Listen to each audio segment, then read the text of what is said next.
वाकडं मध्ये मध्येच करू लागली गडबड अरे तो सोन्याचा जेजुरी गड हा नाच चाले त्या खंडोबा पुढे अरे वाग्या इकडं मुरळी इकडं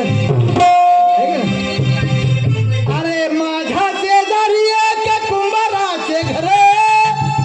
त्याच्या घरी गाढवा भरा माझ्या आई घरी एक घोडा सुंदर